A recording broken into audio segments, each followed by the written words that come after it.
You own a home, your Shangri-La, and where memories are made. But owning a home is hard.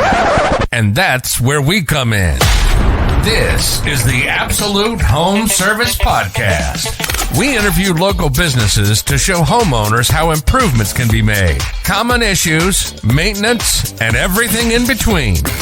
Welcome to the Absolute Home Service Podcast. And now your hosts, James McCarter.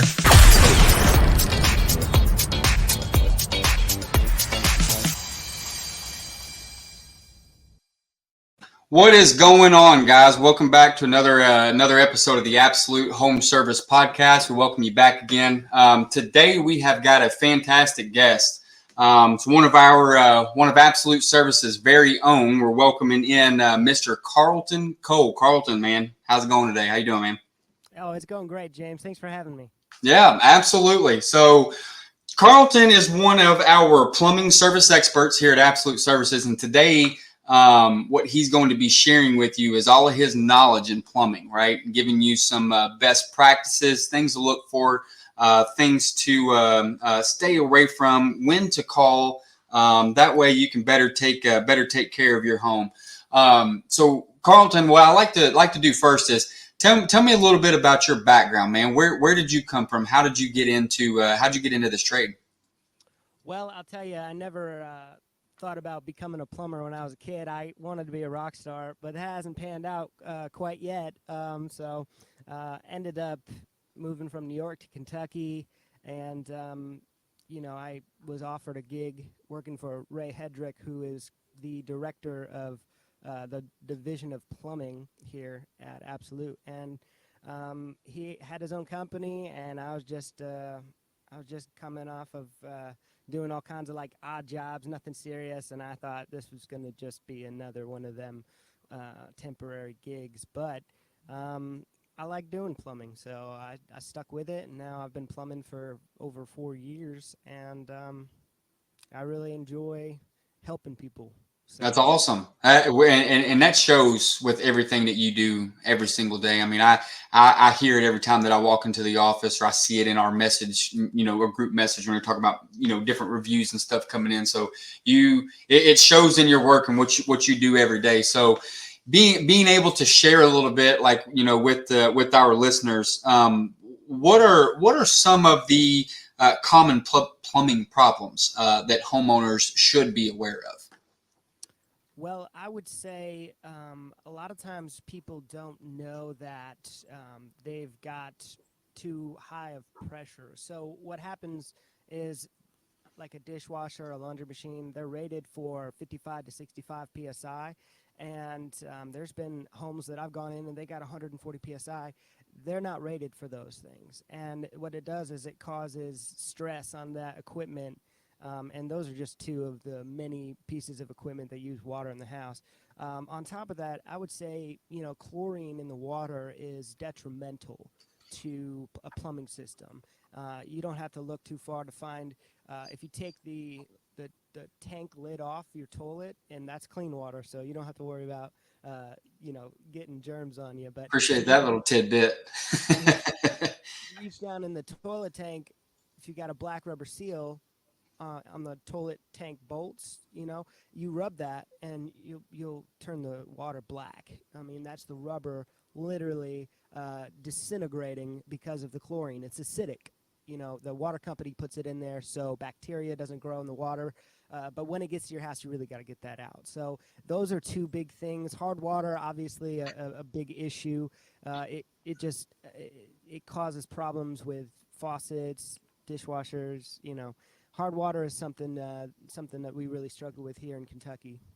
So you've come firing out of the gates, man. I can go in a bunch of different directions with this, but I want to talk about the first one. So you mentioned like PSI and being at like 50 to 60 on dishwashers and things like that, and then being at 140 or so in the house. How do you know if your PSI levels are too high?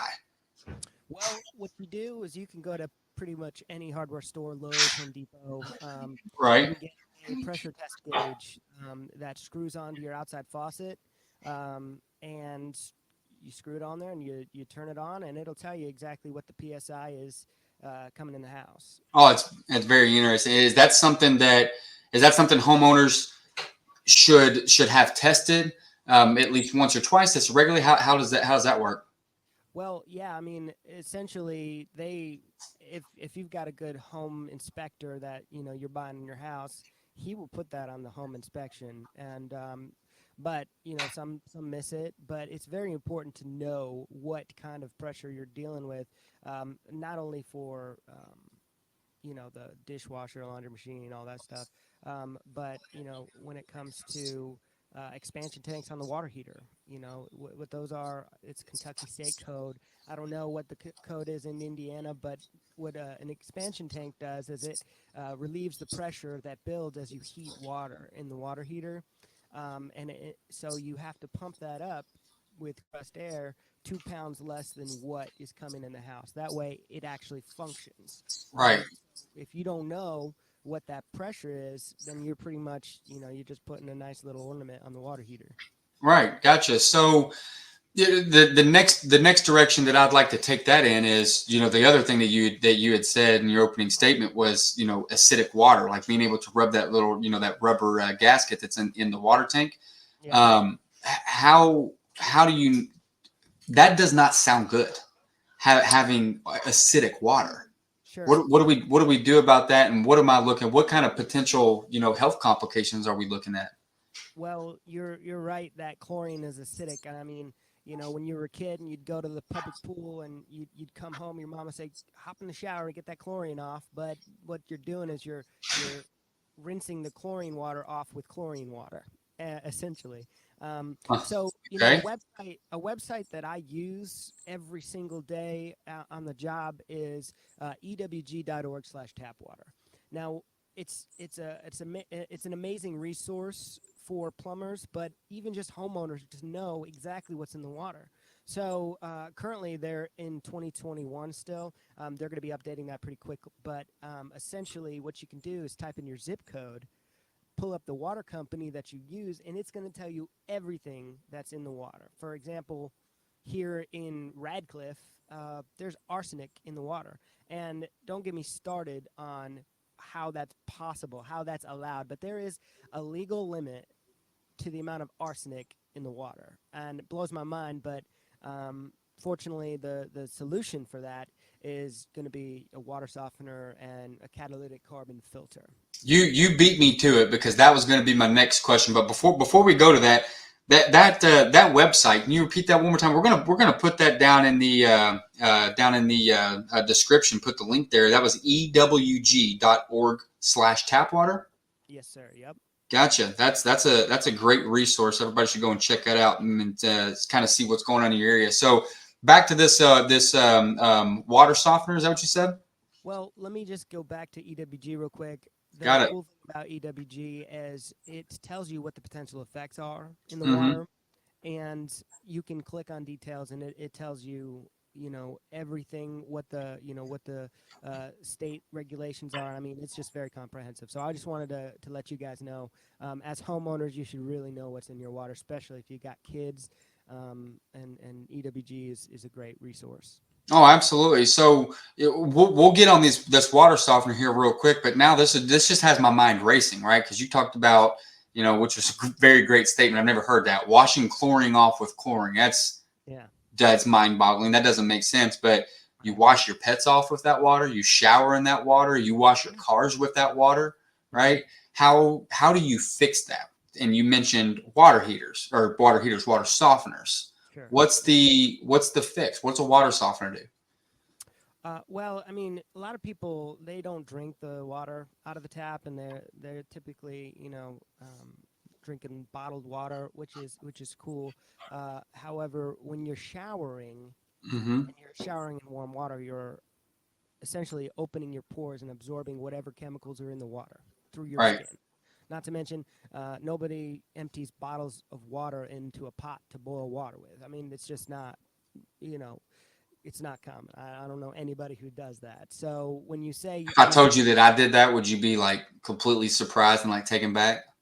I would say you need to buck up and get a water softener or a reverse I osmosis. don't do that.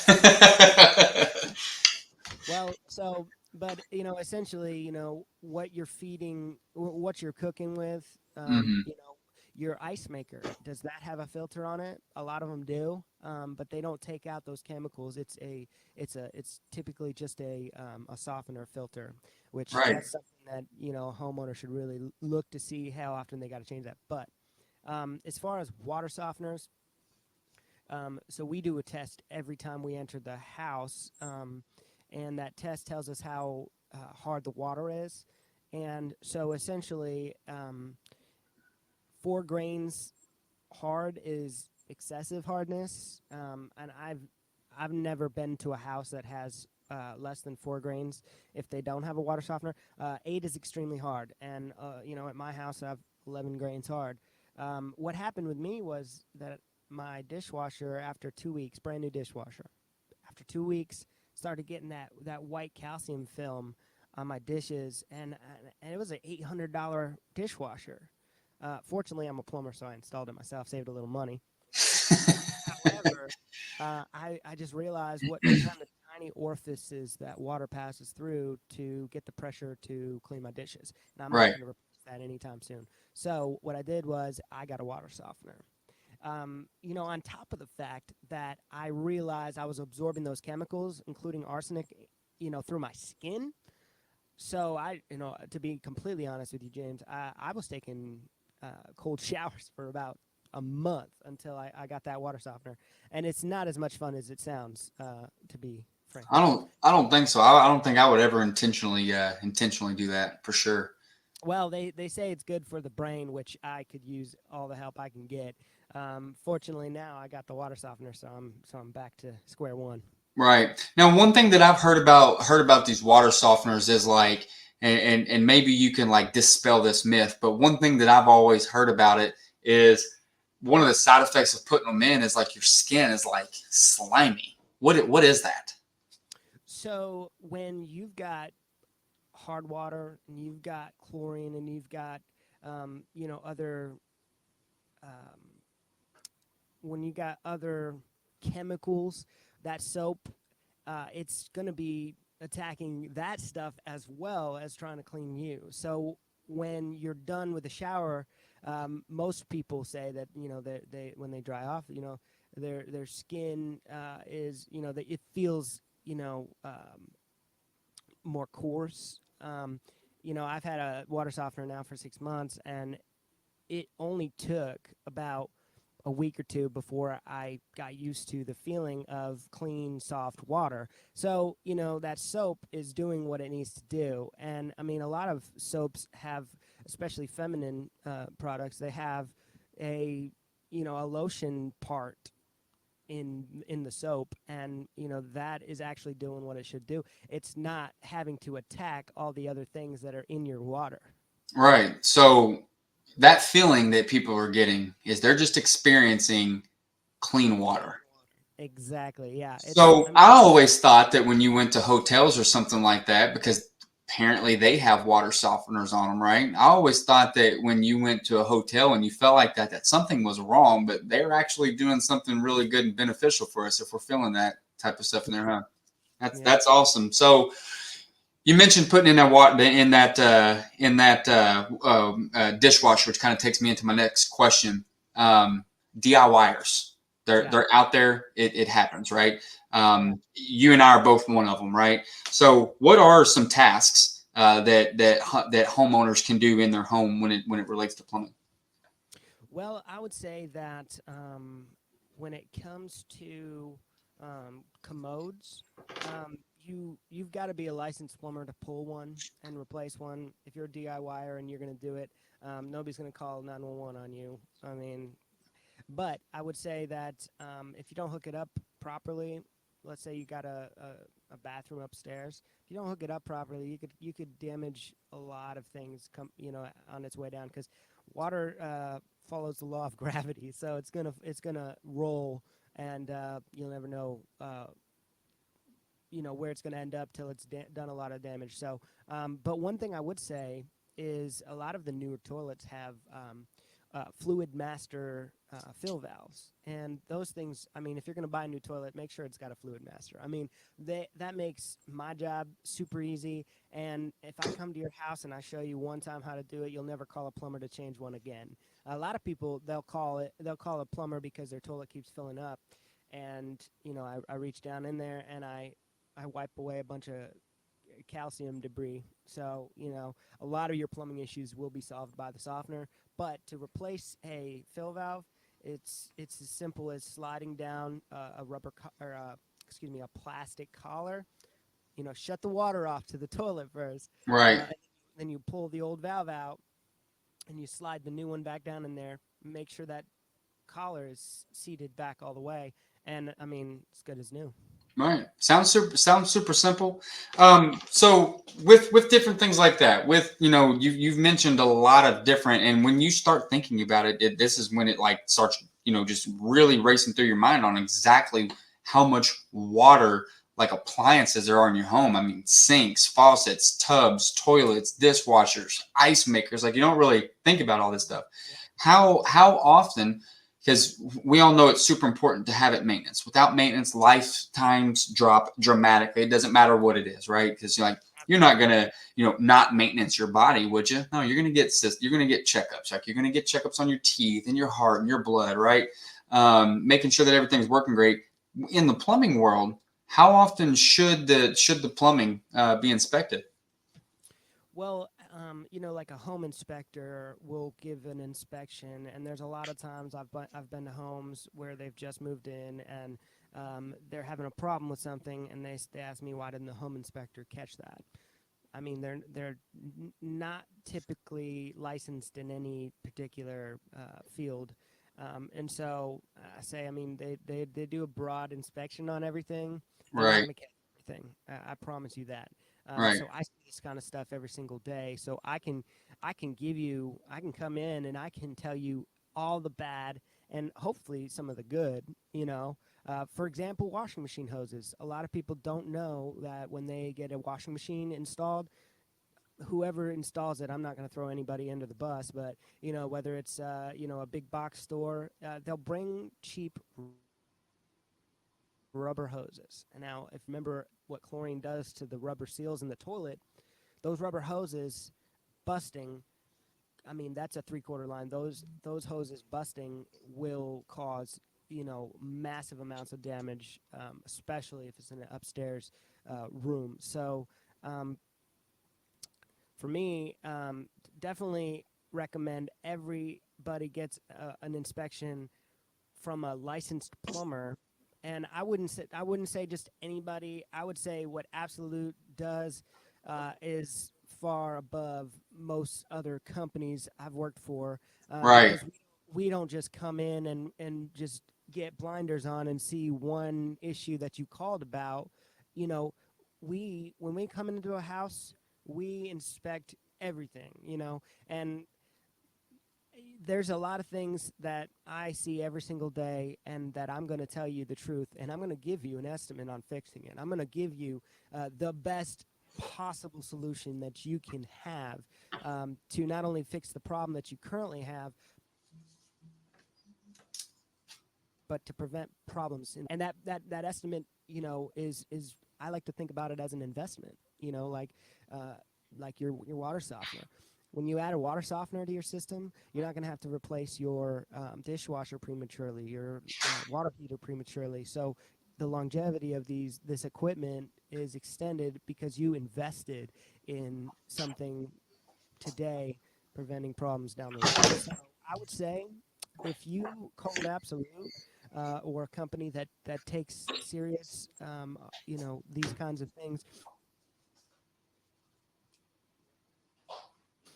which I don't know anybody. I mean, maybe I'm biased, but the truth is if you get an inspection and you decide, keep that inspection, keep that estimate, because if you go with the top estimate, the risk of problems down the road decrease exponentially.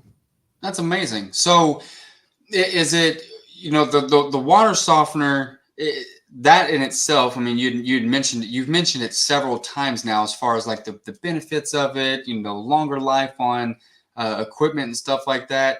Yeah. Water in our area must just be really that bad if it's doing that much damage to everything. Well, I'll tell you this. I said well water is going to be No like pun intended, right? yeah. Missed your opportunity, man.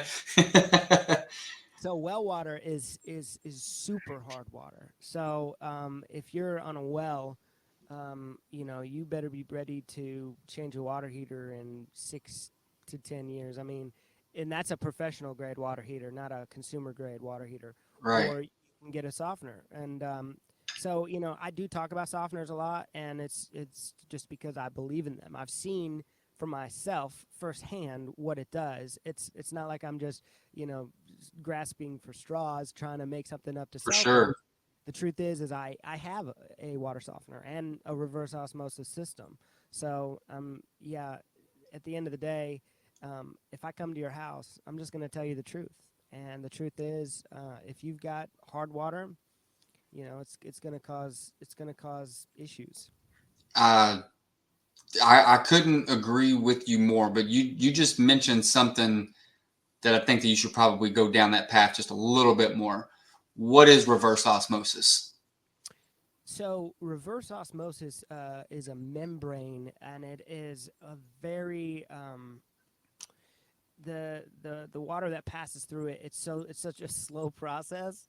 It's not really feasible for a whole home, but it is the best way to filter water. I mean, it takes out what your water softener and your catalytic carbon, which they both take out a lot. And that's the system that we install. We don't just do a water softener. We give you both. The only thing that I've noticed that about the water softener versus reverse osmosis is, it just seems to taste like you can taste the cleanliness. It does take out. If you looked at EWG, it'll tell you exactly what reverse osmosis takes out versus the other two. Reverse osmosis takes out fluoride, which I'm not going to get into politics, but fluoride is the number one used ingredient in rat poison. And so I like to get that out of my water. I don't Mm-hmm. wash my fluoride. You and me both. So, and it takes out aluminum, which Right. is good. So, reverse osmosis, it's the best way to filter water. But as far as your whole home filter, it only lacks the fluoride and aluminum that takes it out. But I cook with it. I give it to my cat and dog. I love having it. It's like the most filtered water on the block probably, and it doesn't make you better than everybody, but you feel better than everybody. That's what I Hey, say. you might be the only one that's there. It's actually tasting clean water, right? Oh yeah, yeah, yeah, yeah.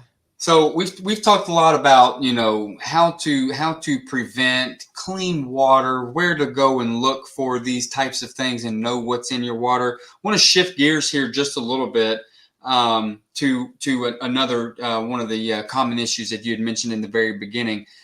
Burst pipes. I mean, I know that happens. It happens a lot. It happens a lot more than I thought, but definitely in the wintertime. Sure.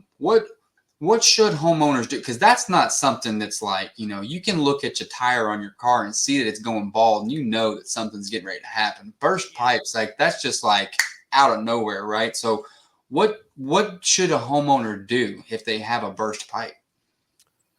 Well, I mean, definitely you need to know exactly where your main water shutoff is. That's like I said, it should be in the home inspection. If you don't know where that is and you can't find it, call a professional and we'll find it for you. Because the worst thing is not knowing where it is and having to go to the water meter and get on your belly and take a pair of channel locks and try to shut it off. I've been to houses that flooded because they could not shut the main water, or they could not shut the meter off. They didn't know where their main water shut off is. Plus, another thing is gate valves. I mean, they're a thing of the past. They're obsolete. So if you've got a main water valve, where you have to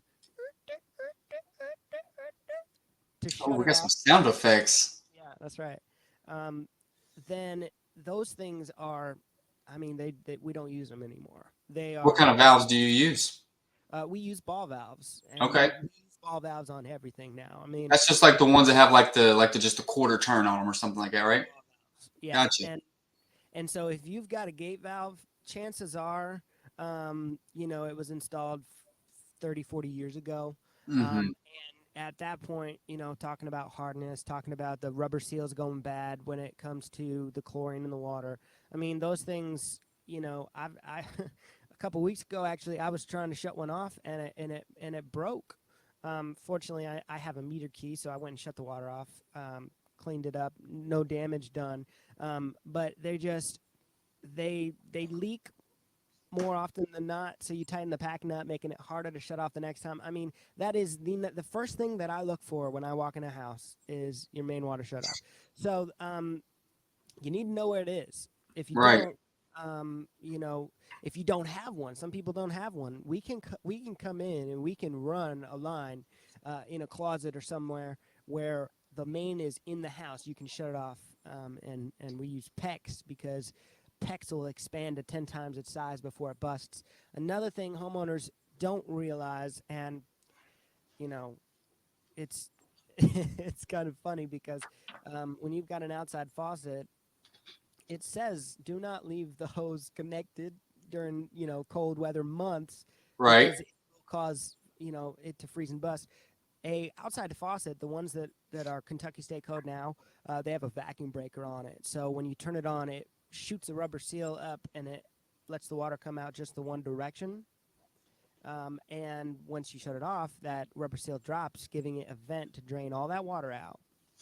That way, it doesn't hold water, freeze, and bust. Because that copper, that's gonna, I mean, that's very susceptible to cold water. And the I guess it's cool, interesting thing about water in a copper pipe is that, and I'm not a scientist, so I'm not going to pretend to know exactly what happens. But if the temperature drops to like 32 degrees, that water will stay, a liquid, and then it'll drop to 30 degrees. It'll stay a liquid, and at a certain point, all that water freezes at the exact same time, and that's what causes it to bust. Gotcha. So Flash freeze, huh? yeah. So, definitely keep your hoses unhooked during the cold weather months. They make these insulators that can go over Oh the yeah, hose. like the cap. Yeah, yeah. So, Gotcha. but definitely, definitely know where your main water shutoff is. Are there homes that don't have a main water shut off? Uh, yes, or at least are not accessible. In a crawl space. I mean, if you got a pipe that busts up above, you know, are you gonna crawl? Are you gonna know where it is, and are you gonna crawl in the crawl space?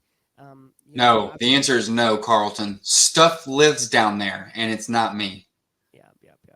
I don't. I Well, don't want to be down there.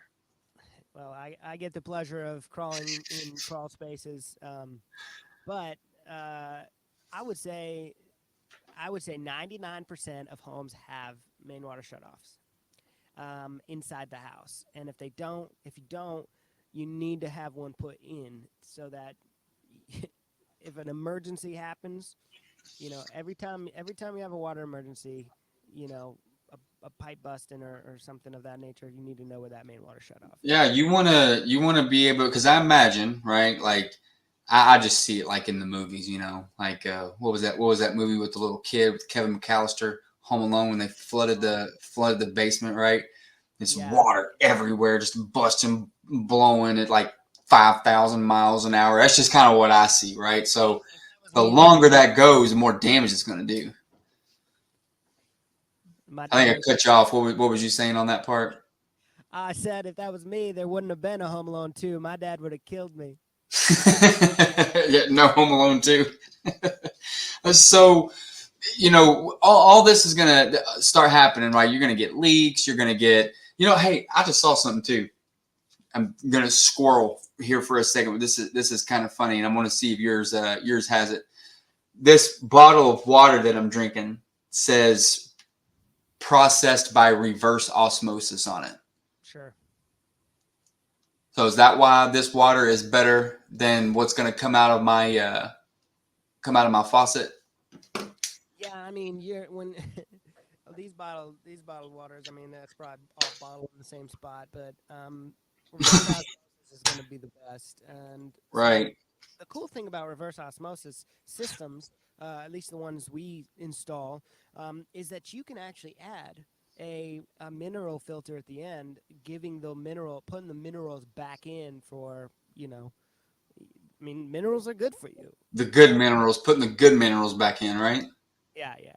Gotcha. So getting back on track here. I told you before we hopped on here, man. I'm gonna squirrel. I'm gonna take this thing all over the place. It's like a dog chasing a car. You don't know where I'm gonna go. So with bursting pipes and different things like that, and minimizing risks, like if you have leaks, earlier you had mentioned like water follows the rules of gravity, right? It's just going to flow, and you don't know where it's going to stop until. How can homeowners know if they have a leak? What are some signs or anything like that they can look for? Well, if they're not seeing water pool up, sometimes, a good portion of the calls that we get from leaks is the homeowner never caught it, but the water company did. So the water company might reach Oh, out and that's say, interesting. yeah. So they'll say, hey, you've used twice as much water. Um, so that's going to be a telltale sign. You know, as far as leaks, if you're like it's a summer day, and you start to see, that the grass is a lot more green in one area, or it's like Mm-hmm. soft earth, and then you got a leak in the yard. What I do That is, could just be where I go to the bathroom, Carlton. You don't know man, that. I, I mean, we are from Kentucky. pictured it, and I really regret that. So I took you off your game there for a second, huh? Well, This well, is this yeah. is this is all about fun. You know what's crazy is I know a lot of people that are listening to this probably go, oh yeah, I mean I do have a green spot in my yard too. Well, they probably don't know that we've paused this 12 times for me to use the bathroom because I just pee all the time. That's the legit reverse osmosis right there. I mean, but I'm sorry. I regret that. We'll edit that out. Yeah, I'm But I'm gonna I'm gonna I'm gonna take it out. All right. okay, well, so back to the matter at hand. If you shut off your main water valve in the Hmm. house, you can go to the meter, and if that meter is still spinning, you got a leak in the yard. Um, Oh, very yeah, interesting.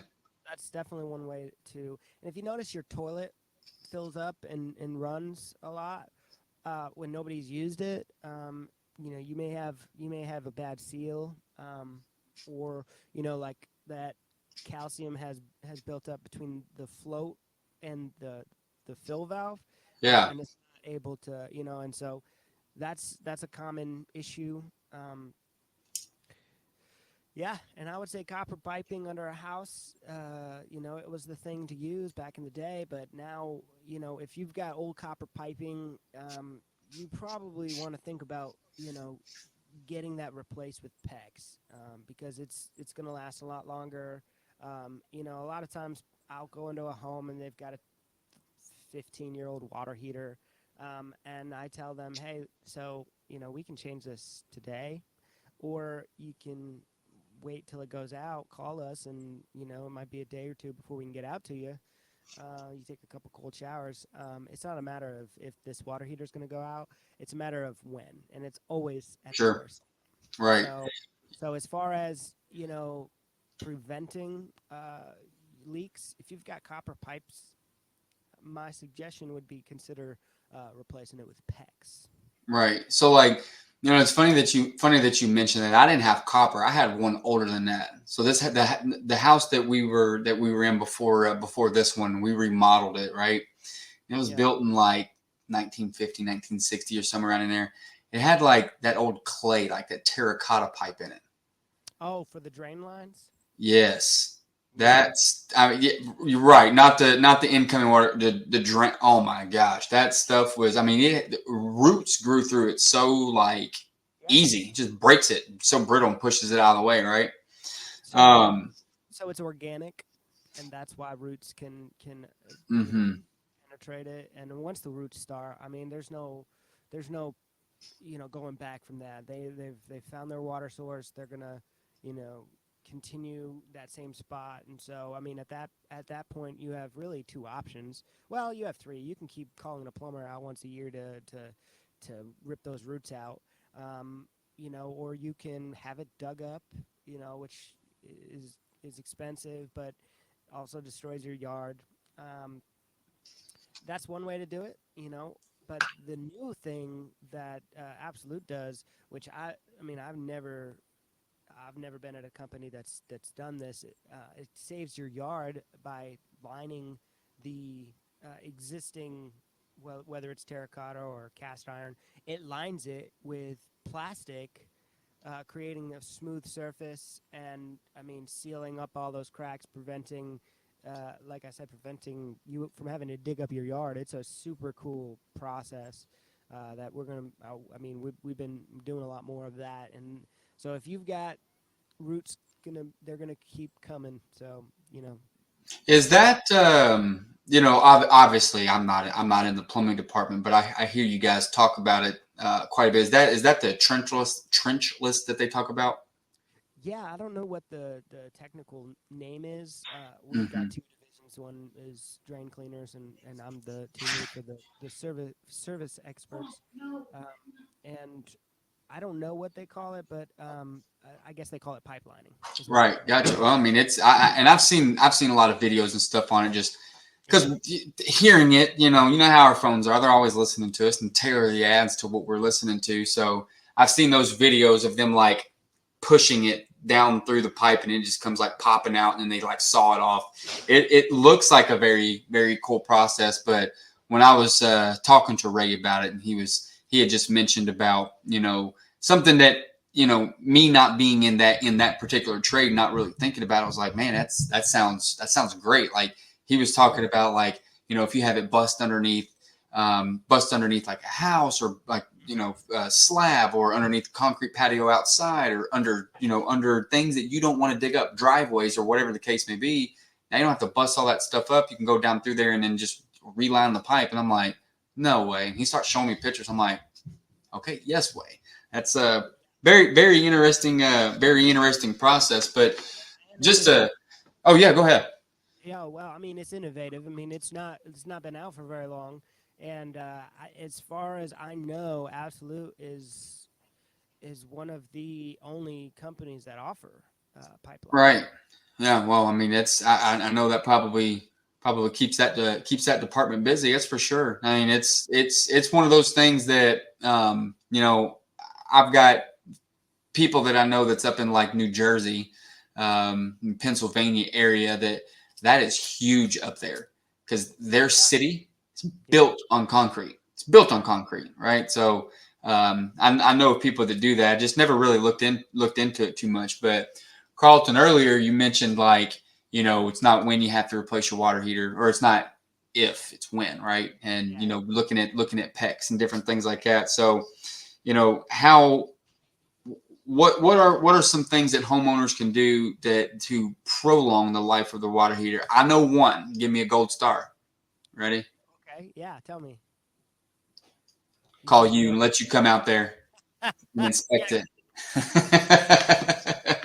prolong it for sure. I mean, um, so the manufacturer typically warranties the tank only from leaking for 6 years, Okay. and so um, at 5 years, they recommend that you change the TNP, which is a relief line, as just like the expansion tank, as a water heater heats up, it expands, the water expands. Um, so that's one they recommend that you change every 5 years. Also, if you've got high pressure, you need to get a pressure reducing valve installed, because that water heater is, I mean, it builds pressure. So if you say you have 100 psi, and I'm just throwing numbers out, but you're heating that water, you're increasing the psi. I Hmm. don't know how much, but just that. I was at a house couple weeks ago, and that TNP was dripping and dripping and dripping. And so I said we can replace the expansion tank because it's bad. Which, if you're a homeowner and you want to know whether or not your expansion tank is bad, all you got to do is take off the cap for where you fill it up with compressed air, and you just compress that nozzle. It's like a tire pressure inflator. I guess is probably not the technical term, but if it squirts water out, it's bad. Or if it's not, it doesn't have any air come out, it's bad. So that's important. When we checked the lady's water pressure to pump up the expansion tank to the right PSI, it was 140 PSI. If I change that expansion tank, the expansion tank is only rated for 120 PSI, Mm-hmm. and I wouldn't want to pump it up to that. I would feel like it was a rocket in my hand. So we had to install a pressure reducing valve, and that solved the issue and saved her. I mean, I've never seen a water heater explode for myself, but I would say 140 psi. If anything is going to explode at 140 psi, you know, I don't want to be there for that. So we probably saved this lady. I mean, no telling how much. Right, some heartache for sure. Yep. So this is going to kind of go back to a little, one our previous conversation, but this has kind of got me curious. So the where is the water softener placed in the home as far as water in the house to water out the house? Where in line does that start at? Right. Well, to kind of go back just one step because I'm catching your squirrelisms. Changing every 5 years, changing the pressure relief valve is one step, but also changing your anode rod. The anode rod, what it does is it takes on the corrosion Mm-hmm. so that the tank itself doesn't. So you change that every 5 years as well as the TNP. So those are definitely very important steps. As far as where the water softener goes, a lot of times your main water shutoff is going to be in that same room Mm-hmm. as the water heater. So what you want to do is before that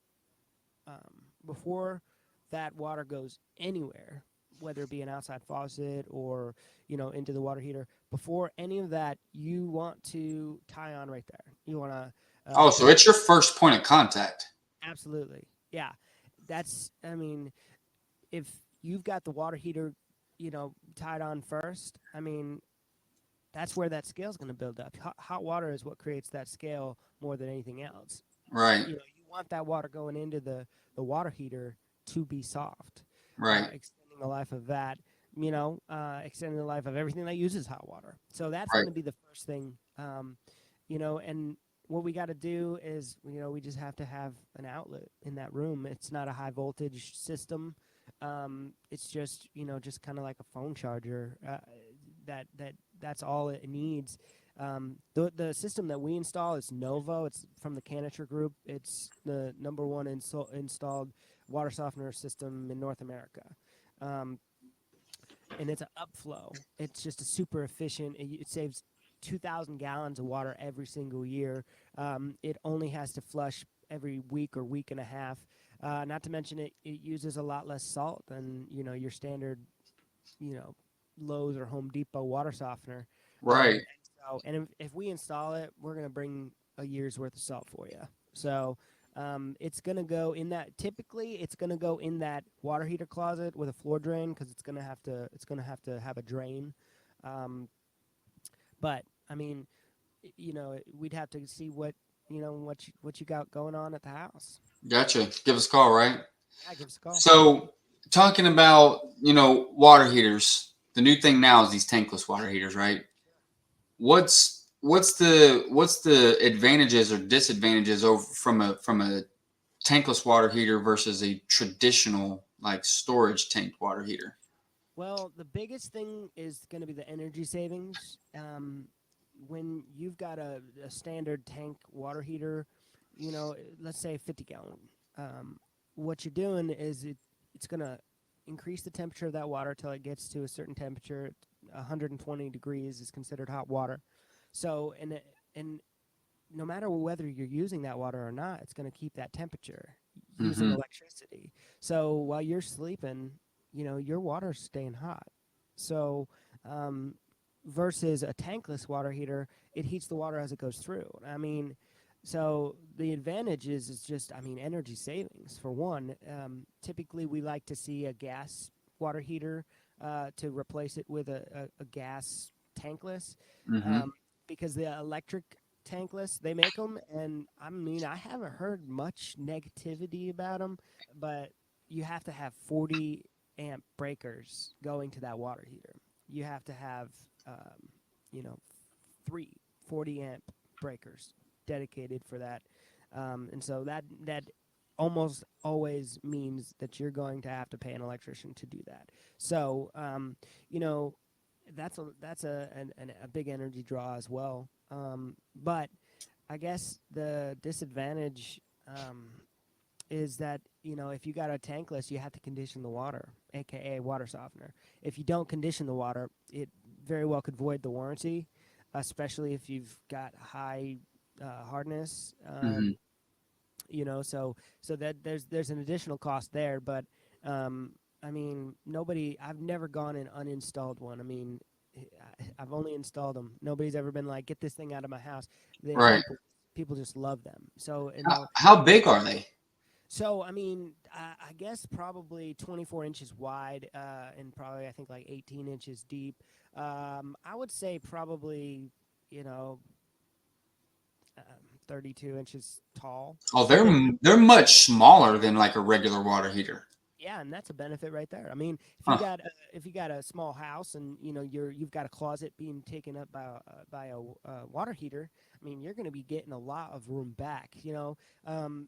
So, but on the other side of that is you do need it's 90% of the ones that we install are condensating, meaning that you're going to have to take that condensation line out. So if that means if you're in the middle of the house, we're going to have to run a line. And but I mean, it's no big deal. I mean, it's worth it at the end of the day. I mean, the energy savings alone. I mean, Right. Yeah, don't get me wrong. I've heard nothing but great things about them. I will get one. I will. I just I haven't done it yet. We're still in the process of looking for a new home. So I don't want to put it in here yet. I got you. Um, so I you'll be I know. coming out and doing my inspection. Yeah, I know somebody who does tankless water heaters. You know a guy? I know a guy. Oh, I can give you his so one of the things that we deal with a lot. I've heard this, and I didn't know that this was such a big, huge deal until talking to you. But you know, major storms and effect on plumbing. Okay, yeah. Yeah. How do you how does a storm affect plumbing? One, two, how do you prepare for that? What can you do? Well, it's funny because the last time that we had a big storm, it knocked my power out for 4 days. Mm-hmm. Uh, and I was just blessed to have bought a generator, in preparation for something like that.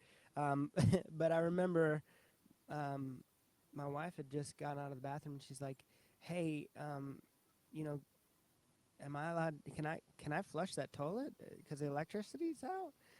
And I just had to laugh, and I was just like, "That's super funny." And I mean, some homeowners may think that exact same thing. If you've got Check the breaker first. Make sure it's good to go. yeah, that toilet's going to be on its own dedicated circuit. So just go ahead and check that. No, you can flush the toilet when the power goes out, which is super nice. Yeah. But then when we go back to pros and cons of tankless, when Wait, your power goes wait, out, wait. That's why there's a green spot in my yard. I didn't know that you can flush the toilet when the power's out. yeah, well, Oh, silly me. That's a good it, excuse. I'll just tell yeah, everybody I lost power. the trajectory of your life has just increased drastically. So back to the real world. So when you've got a tankless water heater and the power goes out, I mean, you're Mhm. going to be without water. Hot Right. water, that is. I'm sorry. But when you got a tanked water heater, the water that's in that tank is going to be warm, and it's going to be warm for quite a while, especially if it's a relatively new tank, because I mean back in the day, 15 years ago even, we didn't have as many of these green initiatives. Now there's so much insulation in those water heaters. That water's going to stay warm for, I mean, my water stayed warm for 2.5, 3 days. I mean, when the power went out, I took a shower that night, nice and warm. Next day, took a shower that night, nice and warm. The next day, my wife got to take a warm shower, and I drew the short straw. Day But after that, surprise. that power was still out, and Yeah. I told her, I said, uh, I could get the water heater wired into this, and she's like, "You could?" I said, "Yeah, well, I'm not gonna, but I could." It's a little late for that now. See, we did the same thing. So before we got our generator, right, we experienced power outages and stuff like that. So before we got ours, it's the same issue, especially with that system that just happened, right, or that storm that just came through like what, a month or so ago, Oh that yeah, just absolutely obliterated everything. I mean, power was out. Most places between 2 to, I know, people that didn't have power for like 8 or 9 days. wow. So yeah, they were taking a shower for like half the week. So yeah, that's some good stuff. So Yeah. So uh, on top of that, sorry, I didn't mean to cut you off, but no, I you're perfectly good. so for me, having a generator was a really cool thing. It's a gas powered generator. I don't have uh, natural gas to the house. Generators are super super cool if you have gas. But on top of that, I installed a Liberty sump jet, and you know our distributor would say a battery powered backup would be the better way to go. Um, that's not my preference, because just like you still got water when the power goes out, your battery, if you got 4 or 5 days out of electric, that battery could die. And then Yeah. what? You know what I mean? Then you're back to square one. So for me, for my money, you're talking to a guy that his basement flooded 3 times the first year he bought his house, and I'm a plumber, dude. That's embarrassing. So what I did was I got the Liberty sump jet, because it ties on to the water main, and it never goes out. You're going to continue to have water. So that would be definitely something. And don't wait until your basement floods. I mean, my basement is currently, doesn't have any flooring down there, but there's a lot of basements that are finished. Imagine having to cut 2 foot of drywall, or maybe not quite 2 foot, but all the way around the Any drywall. amount is not any that anybody would want to do. I And mean, it's just replacing the drywall one time, I imagine would get you this sump jet. Yeah, so essentially don't wait until, you regret not pulling the plug sooner, because, a little heartache in the wallet now is a lot better than the heartache you're going to feel in the wallet, if you don't. Or in the back of your head when your basement's flooded after the third time, and your wife's like, "Dude, what can you do?" And you're like, "Oh, we can do this." She's like, "Why didn't you say this before?" I don't want to rub the salt in the wound, man. Don't want to rub it in. But man, look, we're gonna have to get you back on here. There's still a lot that we have gotta get to. So we're gonna schedule a part two. All right, as soon as we're done, we're gonna schedule a part two, get you back on, because I know there's all kinds of stuff that we've not gotten to. I mean, sewer lines, main lines, just backups, just there's all kinds of stuff, drain cleaning, a lot that I want to get to, but we're getting close on time today, so we'll go ahead and appreciate you coming on. And as always, at the Absolute Services, Carlton plumbing service expert here. Give us a call, 502-390-2929, or look us up on the website, www.absoluteservices.net. Carlton, man, we appreciate you coming on, and we're gonna get that second one booked now. Awesome. Yeah. Thanks for having me, James. The last thing I wanted to say was, yeah, we're professionals. We see this stuff every single day. I'm not going to stretch the truth. I'm going to tell you how it is.